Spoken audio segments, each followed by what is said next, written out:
Hello and welcome to my presentation. My name is Hallie DeLong, and just so you know you're in the right place, this is for CMSD RSPs, and it's about properly putting on your personal protective equipment. So I hope you're all in the right place. And I just want to start with the mission statement. The mission of the School Nurses of Cleveland Metropolitan School District is a commitment to work with the families, schools, and community to promote optimal health and educational success of all students of the district. And I just like to go back and look at this every now and then because right now we are being asked to do so many things and we are all running 100 miles an hour, but sometimes I feel like I'm not getting anywhere despite doing things. So I have to go back and just refresh myself every now and then. So I hope you have a mission statement with your department, and every now and then go back and just remember that we're doing this for the families, the schools, and the kids. Another video I love to show people, I don't know if anyone's seen the P&G commercials, but they are great. And every time I watch them, they give me the chills. They have this whole series on Black Lives Matters and coronavirus. So I'm just going to play this one for you real quick, just to get us started today.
So I just love these commercials. So I just wanted to show you that today to help us focus on what we're doing and how important it really is to make sure you're protecting yourself, you're protecting the students, you're protecting the families.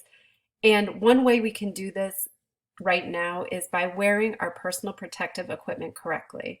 So I'm going to start with the mask. And I know we've all heard so much about masks, but I found this video and I just like it because it also tells you how to care about your mask. But your mask is going to be your main line of defense, and you're always going to need to be wearing your mask when you're in the school buildings. So I'm going to go ahead and play this. A fabric mask acts as a barrier to prevent the spread of the virus. It must be used correctly and always combined with other measures to protect yourself and everyone else. When wearing a fabric mask, clean your hands before putting it on. Inspect the mask and do not use it if it is damaged or dirty. Cover your mouth, nose, and chin. Adjust the mask to your face, leaving no gaps on the sides. Avoid touching the mask while wearing it. Change your mask once it gets dirty or wet. To take off the mask, clean your hands first. Remove it by the straps behind the head or ears without touching the front of the mask. As you remove the mask, pull it away from your face. Clean your hands after taking off any mask. If you need to reuse a fabric mask, store it in a clean, resealable bag. Hold the mask at the elastic ends when removing it from the bag and make sure it is not dirty or wet before using it again. Wash fabric masks in soap or detergent, preferably with hot water, at least once a day. Make sure you have your own mask and do not share it with others. When wearing a mask, make sure you know how to put it on, use it, remove it, and discard it or wash it correctly. Remember that a mask alone cannot protect you. When wearing a mask, continue to adopt other measures to prevent the spread of the virus. Stay at least 1 meter away from others. Clean your hands frequently and thoroughly, and avoid touching your face and mask. Stay safe, and let's all prevent the spread of COVID-19.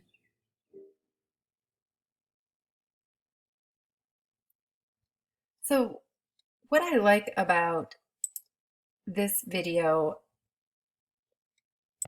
let me just go back and talk about masks for a second. I think the biggest problem is going to be, and this is what I'm seeing, is you have to make sure it is properly on your face, meaning it needs to be covering your mouth and your nose. And we all have to work together with this. If you see somebody and it's not on their nose and their mouth, just give them a quick reminder, because sometimes people just are unaware that it's not on their nose or covering their mouth. So that's really important to make sure that mask is on, covering both your mouth and your nose. And as far as gloves, you're going to have disposable gloves available to you. And so again, these are disposable gloves. We're not in a hospital setting. These are not sterile gloves. You'll hear people talk about sterile gloves. We are not a sterile environment. We are a community. We are a school. So we do the best we can with the equipment we have, and we try to stay as clean as possible, but we cannot be sterile. So we are going to be using disposable gloves. And this video just shows you briefly how to put on and take off disposable gloves.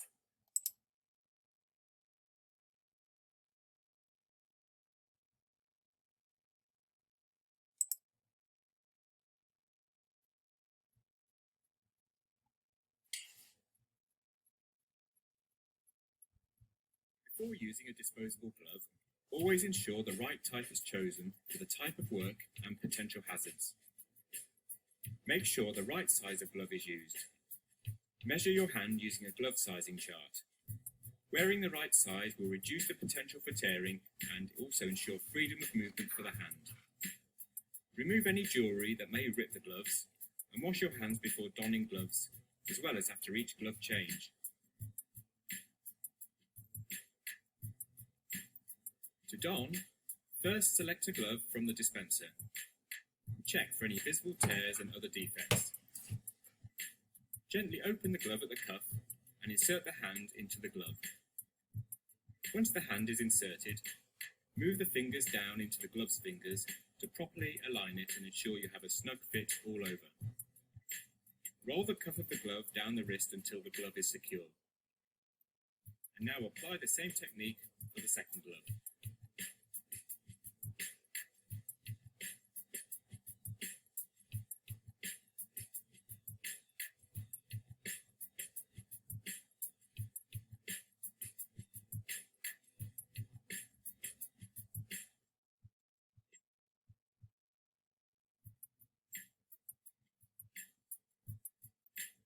When removing, first, grasp the outer edge near the wrist area. Fold it over and peel it away from the hand, turning it inside out as it goes. This will trap potential contaminants inside the used glove. Once the glove is off, hold it with the gloved hand. To remove the other glove, place the bare fingers inside the cuff without touching the glove's exterior. Now peel it off from the inside, turning it inside out as it goes, and using it to envelop the other glove. Finally, discard them appropriately, and never wash or reuse disposable gloves.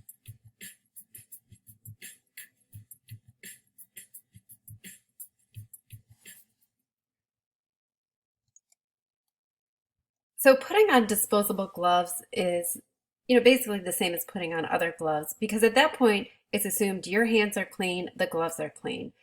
The complication is when you're taking off the gloves, because at that point, they're considered contaminated, and you want to prevent the spread of any germs on your gloves. So I want you, when you have a chance, if you can go back and review how to take them off.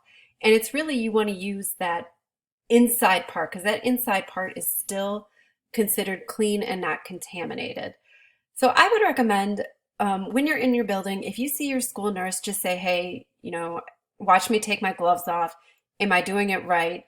Because it really is a process, and you just have to get comfortable with how to take them off, and then you'll see, oh, is easy. But I would recommend finding your school nurse in your building and just having her review with you how to take on and off gloves. But in the meantime, since we're not together, review this video a couple times just to see how to take them off. And that goes for all of the personal protective equipment that we're talking about.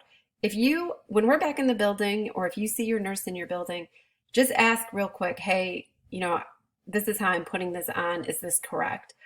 Or even if you want to do something through Teams or Zoom, a virtual way, just to run by to make sure, am I doing this correct? I know that, I would be happy to do it with you, and I know all the nurses who work with me would be happy to review it with you, because everybody wants you to do it right.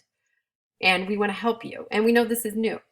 The next thing is the gown. So the gown, I chose this video because this gown is what I thought looks most similar to the ones that we have for you in the buildings currently. So I'm going to go ahead and play this video.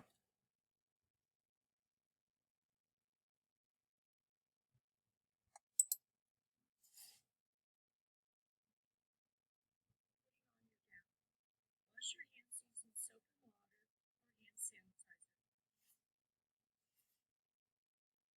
Fully cover your torso from neck to knees and arms from neck to wrist. Wrap the gown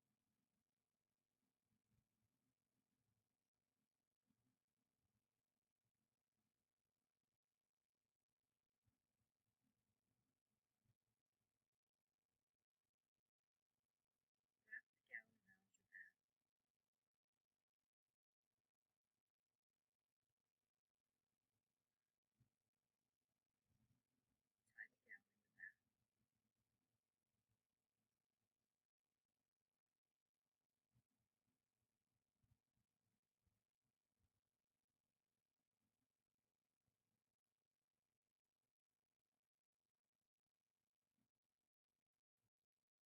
Put on your gloves over the wrists of the gown. Taking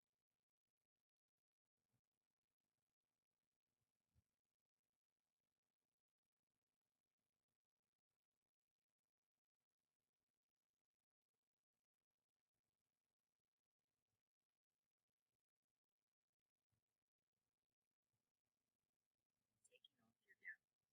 Grasp the gown in front and pull away from your body so the gown and ties break away. Be sure to only touch the outside of the gown.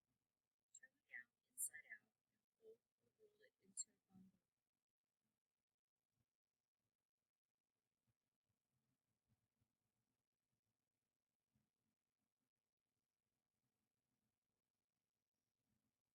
Discard the gown.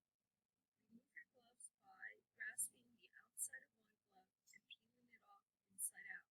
Holding the removed glove in the other hand, sliding the fingers of the ungloved hand under the remaining glove at the wrist, peeling it off inside out over the other glove. Wash your hands.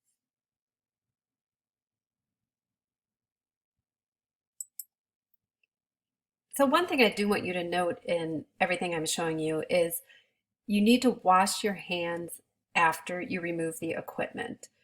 And when water and soap is not available, then hand sanitizer is okay until you can get to soap and water.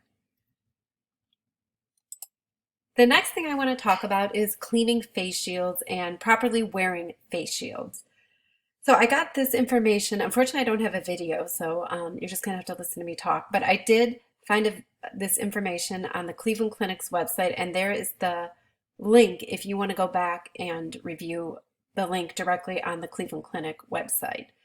But how to wear a face shield. While wearing one, the panel of your face shield should extend well past the chin and curve around the sides of your face. There also shouldn't be any gaps between your forehead and the shield's headpiece. And I just wanted to also note that right now it is not recommended by the CDC that you wear face shields during daily activities. So the face shield is not replacing the mask. You always wear a mask. The face shield is just an added layer if you feel more comfortable, but it is not mandatory, and it is currently not recommended for daily activities. But it is certainly, if you want to wear one, then, please feel free to wear one. And what's the best way to clean the face shield? If you decide to purchase a face shield for your personal use, wear it with a mask, which we just talked about, because you always still wash your face mask, and you are going to want to wash it after every use. So to do this, you want to submerge the protective panel in warm, soapy water first to get any surface contaminants off, and then gently clean the surface with a soft sponge or cloth. After that, rinse and gently dry your face shield with a soft towel. You can clean the headpiece separately. Okay, so I read that to you, but the reality is, I know you guys are going to be using the disinfectant wipes. That's what I would be using for a face shield because I don't have time to go rinse, get the water warm, and do that complete step. So that is totally fine to use a disinfectant wipe. So let me read this to you. It is possible to clean a face shield with an antibacterial wipe, but be careful because they can leave a residue. You can also sanitize your face shield by using alcohol wipes. But if you're tempted to use window or household cleaners on your face shield, don't. Harsh cleaners could potentially damage it. So the disinfectant wipes that we have at school will be fine for you to clean your mask, but you want to make sure it's completely dry. So I also wanted to give you, so I'm a real visual person, that's why I did the videos. But for those of you who are more readers and learn better by reading, I wanted to give you this information from the CDC. And I'm not going to go over it too much because we've already gone over it, but this is here for you to read and review. If you want to print it out, put it at your desk. So if you have questions about your personal protective equipment. But this just is telling you, so first, you're going to want to put your gown on. And we talked about that, and you can go through the video. Once your gown is on, and also I'm assuming you already have your mask on because we're not walking around without masks. So I'm just making the assumption that your mask is already on. And your face shield then you put your face shield on. The last thing you're going to put on is your gloves. This is because you're using your hands for so much, and so the last thing you want to do is put on your gloves because at this point now your hands are clean and you want to touch nothing once your hands are on that you could potentially be contaminated. So once your gloves are on, you're all masked up, ready to meet with the student. Then at the end of it, after you've met with your student, the proper removal is I like to do the gown and the gloves kind of at the same time because the front of your gown is considered contaminated after you've been with somebody. So you want to rip it off, and the way you do this, like we saw in the video, you just kind of pull, at the shoulders and you pull it off of you. And then as you're wrapping it in the ball, the gloves, usually you're able to remove the gloves at the very end and then just do it all at once and put it in the trash can. And again, it's going to take a couple times of you doing that to really get comfortable with taking off your gown and your gloves. But if your gloves do not come off, if you don't want to take your gloves off with your gown, then go back to that previous video like we talked about, and you can take them off afterwards by rolling them in a ball and throwing them in the trash. And then as far as taking off your face shields and your mask, we're not taking off masks because they have to be on at all times when you're in the building. But the most important thing is once you've taken off these gowns, wash your hands. Before you move on to the next student or the next family you're meeting with, please wash your hands, and then you're ready to start the process for the next person of getting your personal protective equipment on. And here's just another example of how to remove your safety equipment. I'm just trying to see if there's anything that stands out, but that's just another visual for you to look at. And then also here's another removal of your gloves and gown. And again, this is just more for you to have at your disposal if you want to print these out and review these later. But like I said, I'm a much more visual person, so the videos to me are what works. So if it were me, I would watch the videos until I got it right. But other people, they want to see the words. And so whatever suits you and whatever your preference is. So that's it for the PPE, but I just want to give a few more reminders. I love this visual, and feel free to print it out and put it where students are. It just, helps remind you of what the little things that we need to be doing every day. But for you guys, the one thing I want to point out that I think is so important is staying at home if you're feeling sick, because this is not what you normally do, because you're going, going, going. You have meetings, you have 15 scheduled IEP meetings, ETRs. You've coordinated all this. It's a Wednesday when you're supposed to get this all done, and you wake up in the morning and you've got like a little cold or a little stuffy. And normally in the past, you would just take some medicine, maybe not, and you'd go through your day. We're not doing that anymore because COVID is so unpredictable as far as how it is spread right now. So we are not taking any chances. If you are feeling even a little bit off when you get up in the morning, I don't care how many meetings you have, how many people you're meeting with that day, don't come to work. Especially because think about what I like to think about is anyone I come in contact with that day potentially will have to quarantine if it turns out that I'm COVID positive. So do I want to be responsible for everyone having to quarantine for 14 days? So I kind of, you have to think about it from that perspective now. It's not just about you anymore. And in the past, like I said, we would all go to work not feeling well and you'd fight through it and you'd get through your day because the thought of rescheduling everything or getting somebody else to come in and work for you was too overwhelming. But this year, that's not the case. So I just wanted to make sure everybody was aware of that. Also, just as an FYI, your PPE, I know everyone wasn't aware, is it? Your PPE is located in the school clinics at the two testing centers below, which is Wilson on the east side and Gallagher on the west side. The custodian has access to the supplies. So if you're in a building, reach out to the custodian and they should be able to give you your supplies. So that's it for me for my presentation, but I am open to any questions you have. So feel free if there's anything I didn't touch on or anything you have a question about. My email was on the first slide, so go back to that. And please feel free to email me and I will answer your questions. And good luck, stay safe, and most importantly, just take care of yourself, relax, and we're all going to get through this together.